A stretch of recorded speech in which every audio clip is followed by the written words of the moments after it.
Hi, this is Anthony Padone for completeSql. Today, I'd like to talk about how we can use completeSql as a 24/7 monitoring tool. So the first thing we do, as always, is bring up the main instance screen.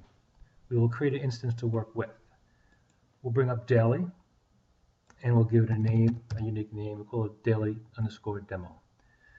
Now we'll click that and bring up a session manager. The session manager then will point to a data source, and we'll choose the local server. We'll work with the master database since we're just running DMVs. Once we have that up, we'll have to choose what code we want to run, how we're going to run our code. We'll pick Fast Track, and Fast Track will then bring up our directories of various codes that I've written, DBA scripts, and we'll look for Fast Track directories. This is where I place a lot of SQL code in a particular directory. Click the directory, and all the code will be executed as one batch. So I'll go to daily. Yes, execute that, and just give it a second or two to execute. We'll look at the requests we just executed, and here they are. So I'm running instances about parallelism, blocking, tempDB, waiting task requests, and CPU. So I'll highlight them all, bring them up, and work at a more detailed level.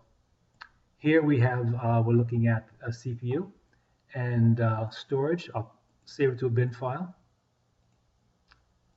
Hit auto refresh, and now it's running in the background, collecting information. Daily requests, same thing. Auto on, there it is. Refresh. Okay. Waiting tasks, accumulate on. Okay. Auto refresh. So it's accumulating information. This is about tempDB usage, and sometimes it's very important to know. So accumulate on.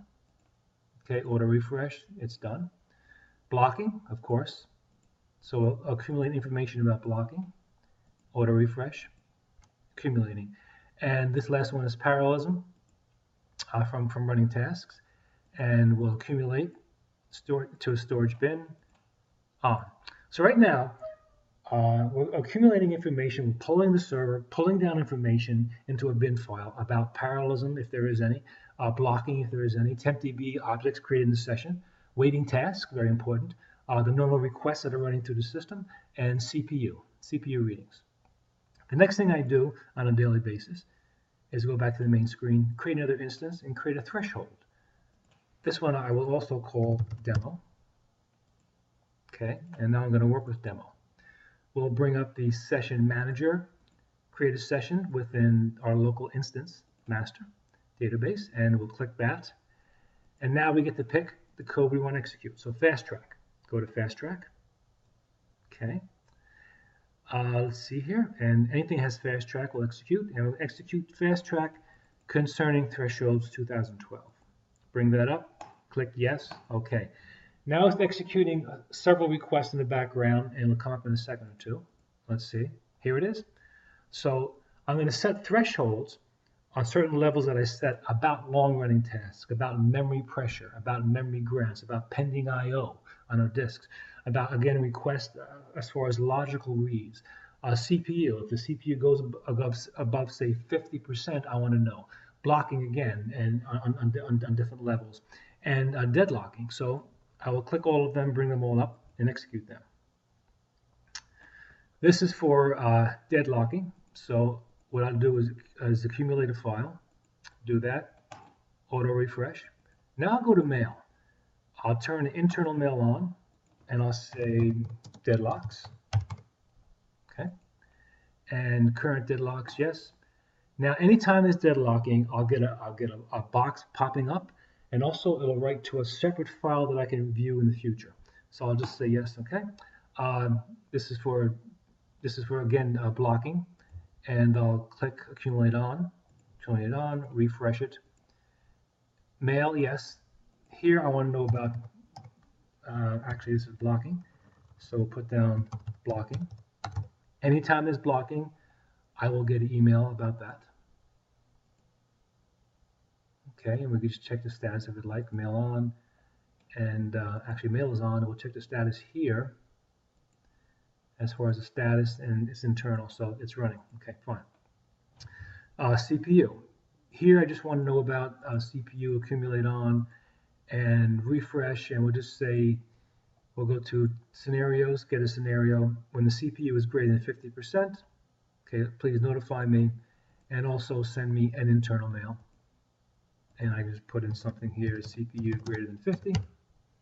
Okay, fine. That's doing that.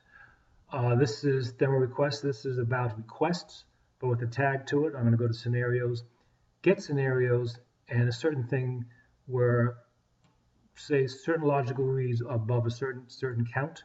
So I'll do that. Order refresh, bin accumulate on. It's refreshing.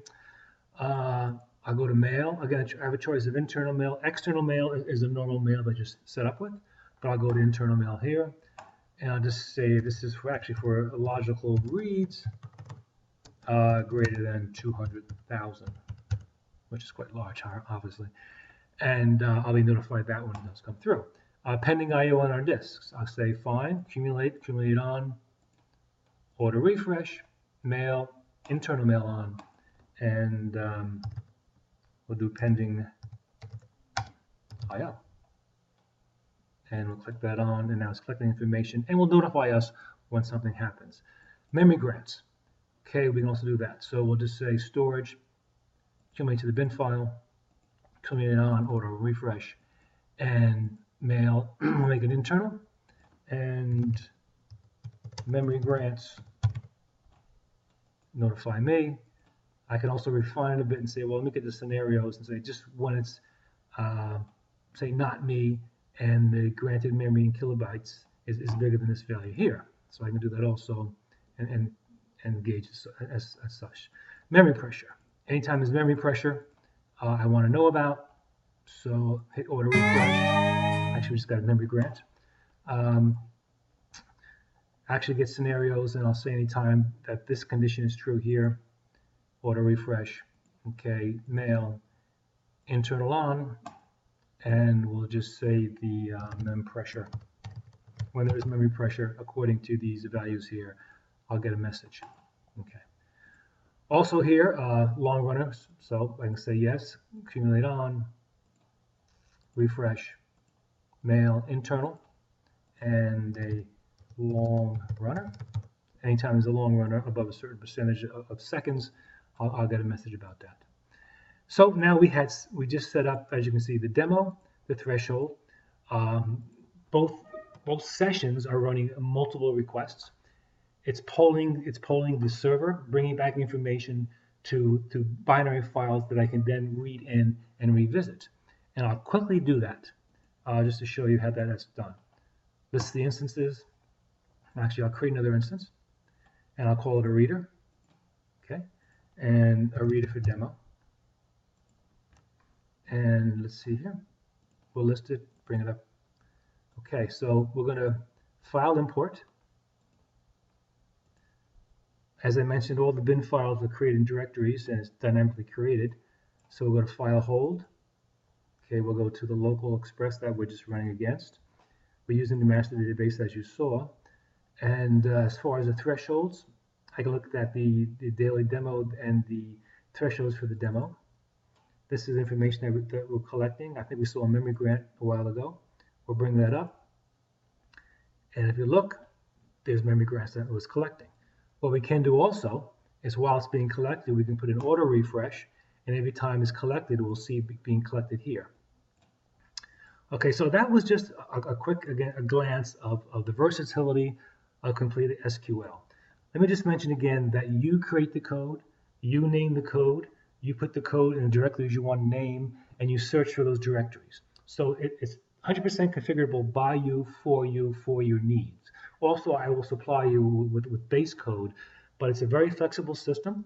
And again, as always, I want to thank you for your participation, and please stay tuned for another episode and a lesson. And thank you very much for listening. Bye-bye now.